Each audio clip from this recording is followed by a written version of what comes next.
Have you ever wondered what it's like to own your own business? Be your own boss? Welcome to Season 7 of Business Mentorship, Keepin It Real, where we meet with corporate leaders who have taken the leap to business owner and join us as part of the shareyourstoriesonline series. Hello, I'm Trish Tonak, and today we're going to meet a small business owner, celebrate their great idea, and introduce you to the person behind the logo. We invite you to sit back, relax, and enjoy the show.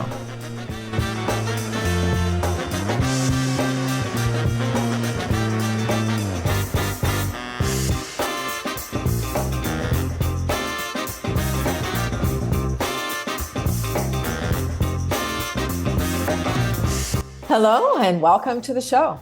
Our guest joins us from Toulouse, France. Katrine Horn is an international life coach, a TEDx speaker, and self-love activist. She coaches high achievers to step out of autopilot and achieve more success with less stress. Katrine is going to share her story on entrepreneurship and give us a look behind the scenes into how she went from the orchestra as a harpist to university teacher and business school instructor and now business owner. I'd like to welcome and introduce everyone to Katrine. Well, thank you so much, Trish. Thank you for having me. You know, when I read your bio, I read your story, I took a look at your website, and boy, you use a phrase in your website that says that your journey has been anything but linear. And I'm sure that our viewing and listening audience would agree. How did you actually go from being a harpist to a business owner? Well, that's a long story, but to make it short, I just refused to make my choices from what was easy. So I think wherever we are born or whatever environment we're brought up in, we get presented with choices in life, don't we? And we think, oh, this is possible for me, and this is possible for me. And so we think those are what we can do in life. Those are our choices. But that didn't appeal to me at all. And so I just looked outside what was readily available. And then I got on board with the idea that I might get to be a little bit uncomfortable going after those big dreams. And so that's really been my guiding line through my life. And of course, there've been ups and downs, right? Because I don't think anybody's business journey can just be full of only successes, right? Oh, heavens, no. So it's like, well, we have to go up so that we can go down, so we can go up, perhaps even higher. And so it's like your journey, I see in life, is always going up, right? If we don't stop growing, if we don't stop evolving, then we will be rising. But it might not look exactly how we wanted it to. Yeah, so that's so true. I think that I didn't really enjoy the orchestra as a harpist because I couldn't decide. I couldn't decide how I wanted to play the thing because, of course, we all have to play the way the conductor wants us to play. And I found that to be really, really limiting because I didn't want to do it that way. And I really had to rethink, well, if I don't want to do it his or her way, well, what is the way I want to do it? And then again, I just said, well, if anything and everything is possible, what do I choose? Sure. And now, you know, when you have a love for music, which you obviously had, because it's a significant amount of education and commitment to be able to play in an orchestra setting. I mean, we're not talking about a hobby harpist here. We're talking about somebody who had a very successful career. Do you still play the harp? Do you find that it, no? No. I just don't think that what I can play today is very good.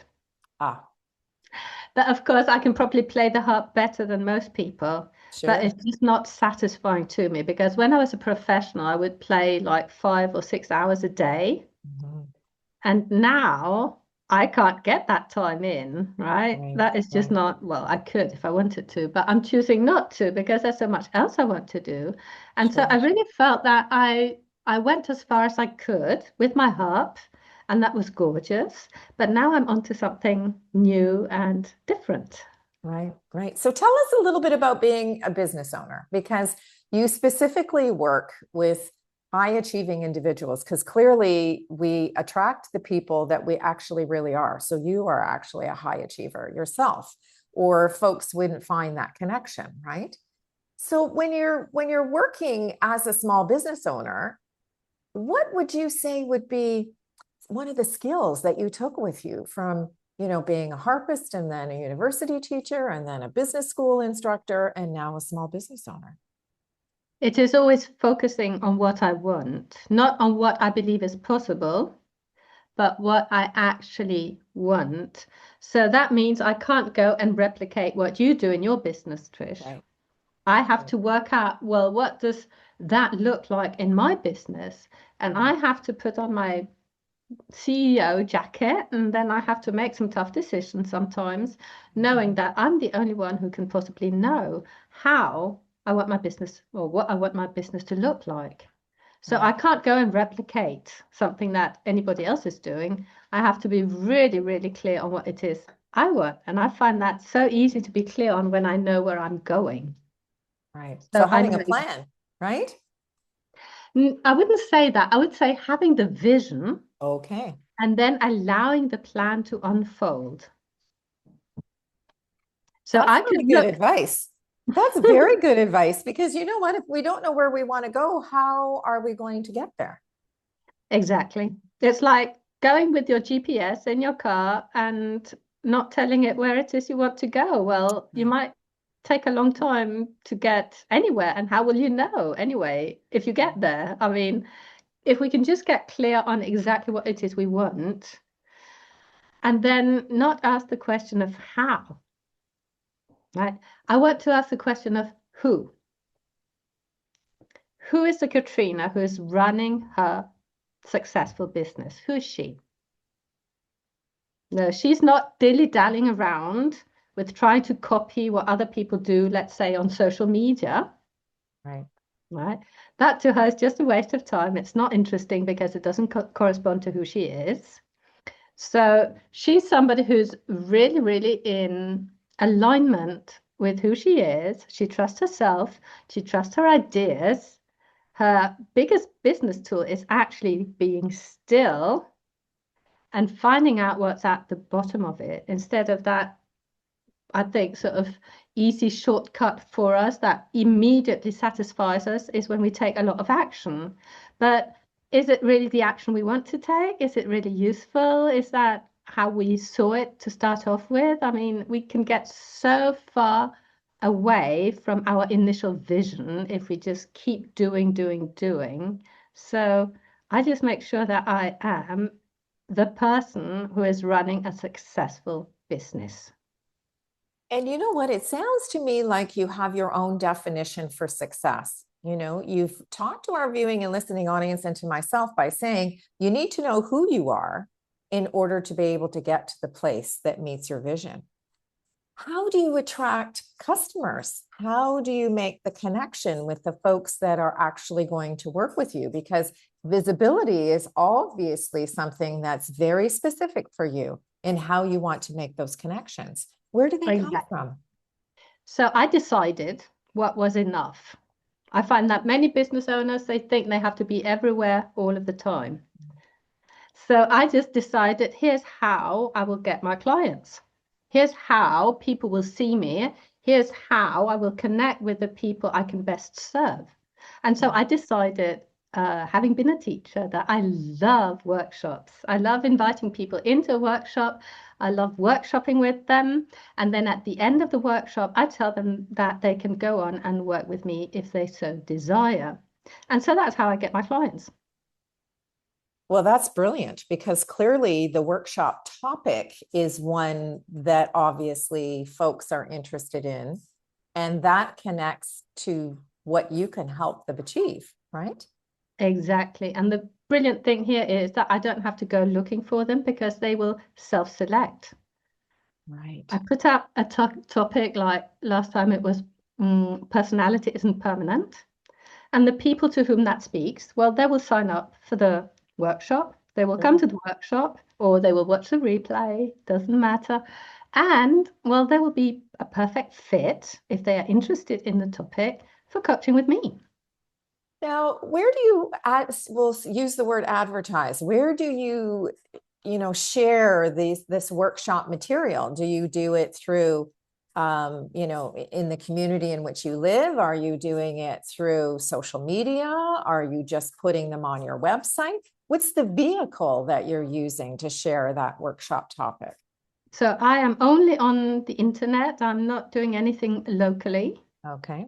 as I live in France and my business is in English. Now, that doesn't prevent a few Frenchmen from finding their way in, but I advertise, if you want to say it like that, on LinkedIn, where lots of these very high achieving, brilliant women are, whom I serve.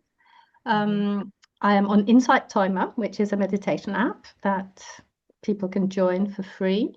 And then I've got an email list that I send out invitations to. So that's really really great. I love the purposeful way in which you choose to share the knowledge of the workshops, because clearly, your target market is in the spaces in which you're communicating with them or sharing your thought leadership. And then from there, once they've attended the workshop, then they have the opportunity. And it's actually a really wonderful way to get to know you, right?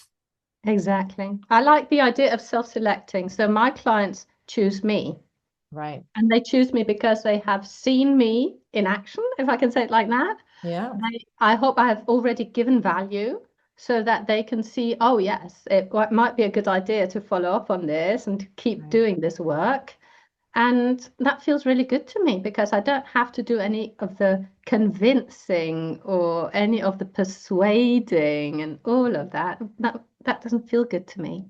Yeah, I must admit that most of the stories of the folks that we share, including yours, none of us want to be sold to, right? We don't want the sales pitch.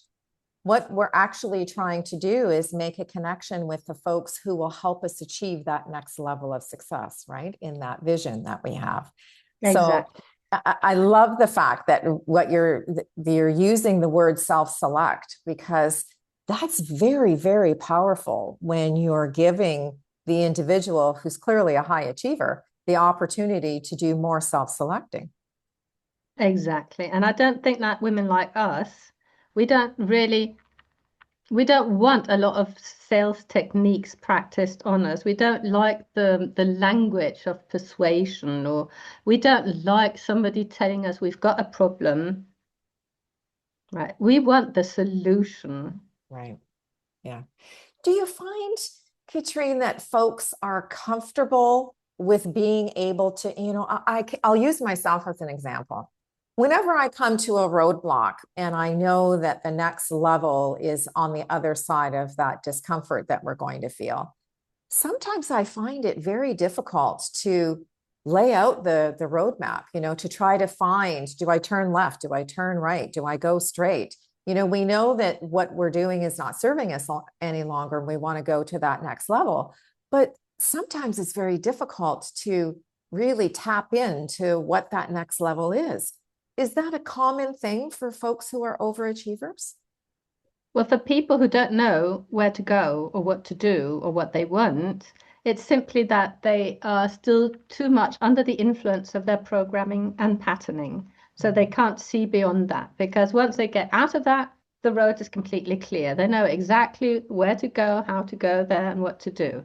It's not a problem. So it's simply that we are in this, I don't know, gray zone where the only thing we are influenced by is our old programming and patterning. And as I keep saying, if we want to do something new, if we want to be more successful than we've ever been, Right. well, then we don't actually know the way there because we've never taken that way. So we have to be open to something new. So as long as we're listening to what we've been doing in our past and bringing up evidence from the past, like my clients keep telling me, oh, but last time when I did that, this is what happened. I said, well, it really doesn't matter what happened in the past because we're not recreating the past, because where we are going is somewhere new. So Right. all of that information is completely useless to us. That's so true. And it's not something that I think we really identify with, because as individuals, I think we look for the comfort zone, right? Of course. Right? We look for the thing that said, oh, well, that technique helped me get through that life challenge or to overcome that obstacle. But what we're really looking for is new tools to take us to the newest place where, to your point, where we haven't been before. Exactly. So I think it's just our ego, the ego part of our mind that is, serving us all the reasons why we can't. Right. But if we were just willing to listen to the other part of us, that higher self, for whom there is no problem, and who says, well, of course you can have that, of course you can do that, of course you can be that, there is no problem. It's like, well, where are we tuning into really? And So where do how did you find the courage yourself to make those very big steps? Did you have a mentor? Was there somebody that you connected with or coached with that gave you the confidence that you can now impart those same tools on folks like myself? nobody gave me confidence. I had to do that myself. Right. Yeah. So everything I'm using, I'm self-generating. However, I've always had a mentor. I've always had a coach. I've got one now because I still want to grow. Mm-hmm. I don't want to stop here, do I? Right. And I just find it a lot easier when somebody helps me see what I'm thinking, helps me see my possibilities. It's just a lot easier to navigate, and you don't spend so much time in, oh, what's next? Oh, what should I do now? And is this possible? And has anybody done this? And is it even a thing? And all of that. I want somebody who's inspiring. So my mentors are always people who have done what I'm attempting. So they have to be further on than me. Doesn't mean that they are perfect or they've got all the solutions, they've got all the clues. Just means that they have taken the road that I'm on and they are further on. And so I can get inspired by them. I can listen to them. And then I get to choose, oh, is this actually relevant for me or not? Right. Again, the self-selecting, right? So you're choosing the mentor who's walked the path that you feel is your next place in your legacy.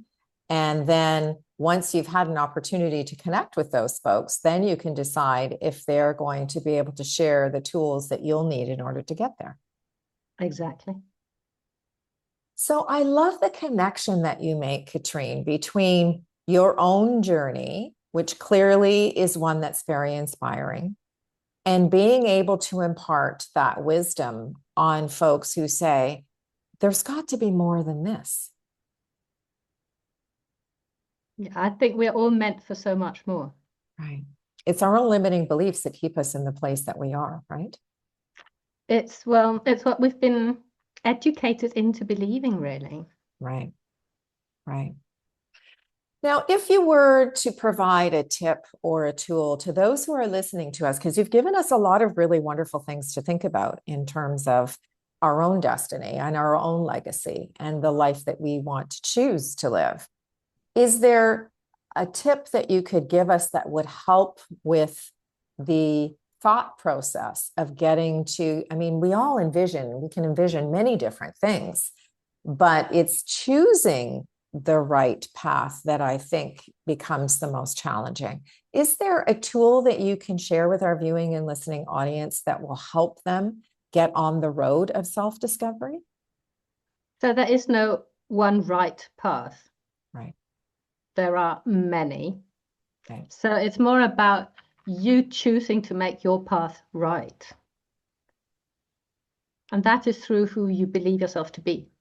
So my first piece of advice would be for everybody to get really clear on who they are right now and who they will be once their dream or their goal is accomplished. And then just look at what's different. Right. Which is really like, I'm sure you've probably used this tool in your own, journey. I journal a lot. So, at the end of the day, I call it the brain dump. I write down all of the things that happened that day or that, emotionally connected me to that day or just made me happy or sad or whatever the case may be. But then at the end of the week, I sometimes go back and have a look at those journal entries and see if there's a pattern or a connection, or if something is starting to reveal itself for where I would like to be. So is that something that you've used in your past? That would be one of my first success tools. What I find really useful too is to still the mind. You can do that through meditation or guided meditation if you can't focus on your own. Mhm. I really like mirror work. I like auto suggestion.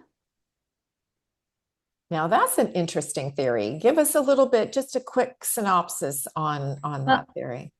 I was just coaching a client, and she was running her business from the assumption that she wasn't doing enough. Now that doesn't feel good. So that was her first clue that this couldn't be the whole truth. There must be a misconception.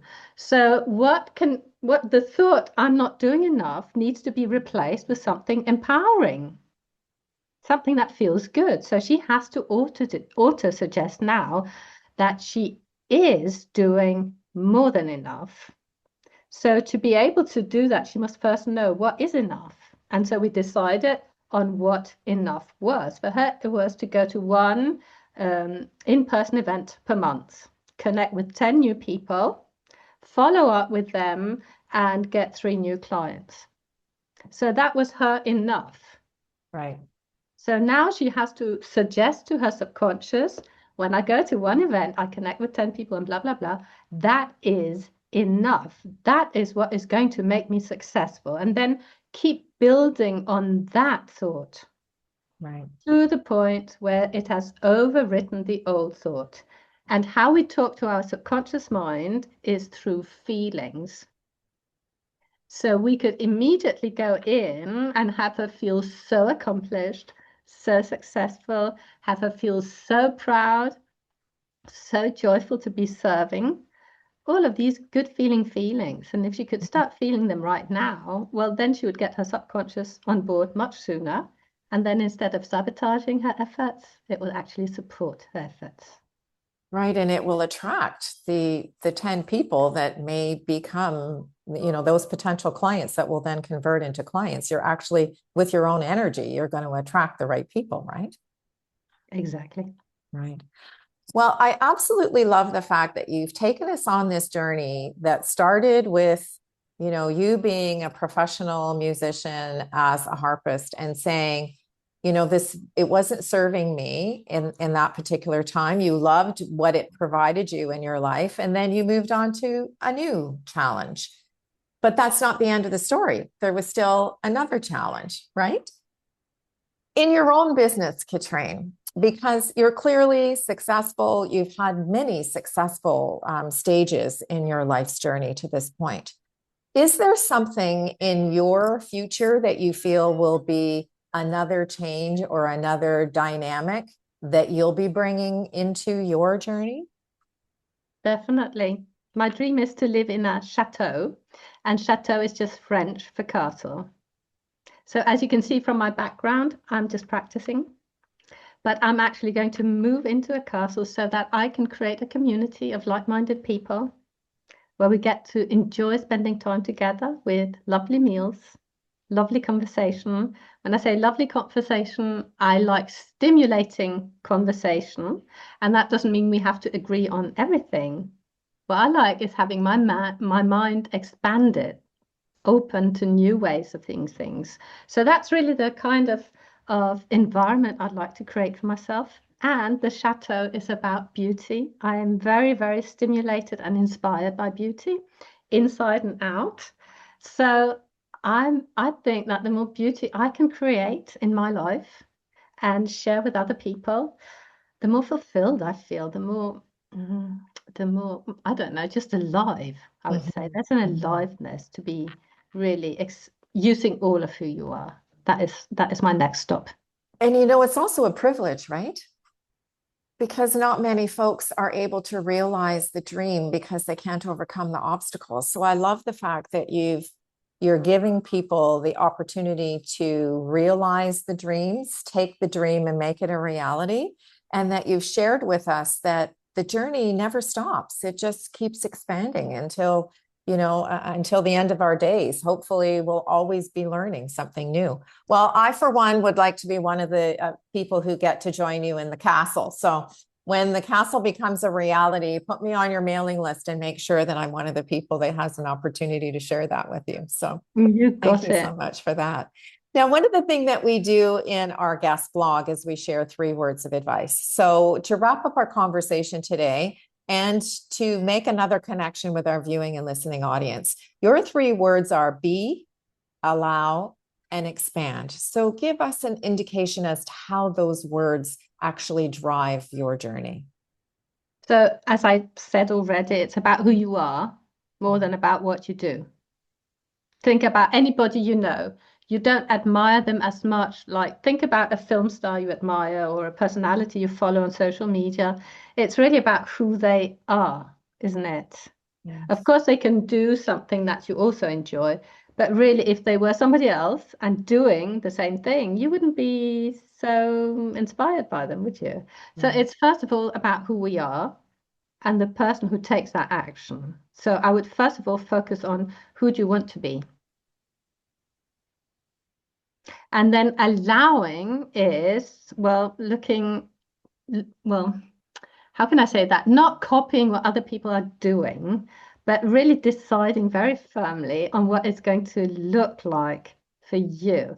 And even if it doesn't really make sense, if people tell you, oh, you should be consistent on social media, well, why don't you just question that?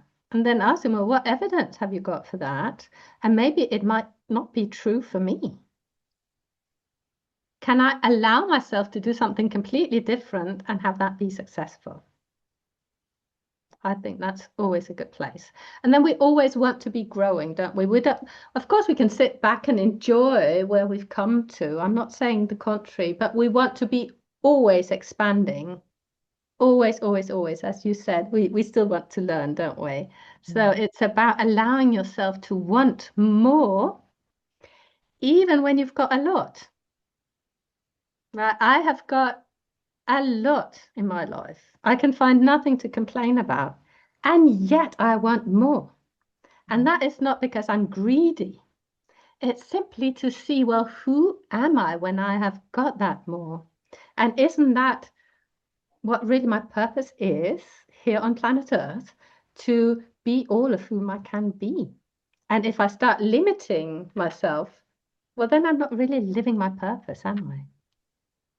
That's very true. That's a wonderful explanation. Thank you so much for sharing that.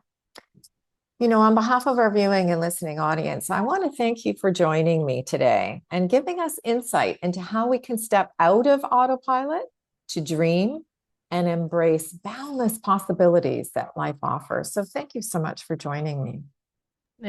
It was my entire pleasure. Thank you so much. And to you, our viewing and listening audience, I'd like to thank you for tuning in for this edition of Keeping It Real. And I'd like to send my personal thanks to all of our sponsors and mentors for their ongoing support. And I ask that you share and invite your friends and colleagues to subscribe to our show, Business Mentorship Keeping It Real, found on YouTube and your favorite podcast channel. Katrine and I would like to thank you for joining us, and we look forward to meeting you next time when we meet another business owner and celebrate their great ideas.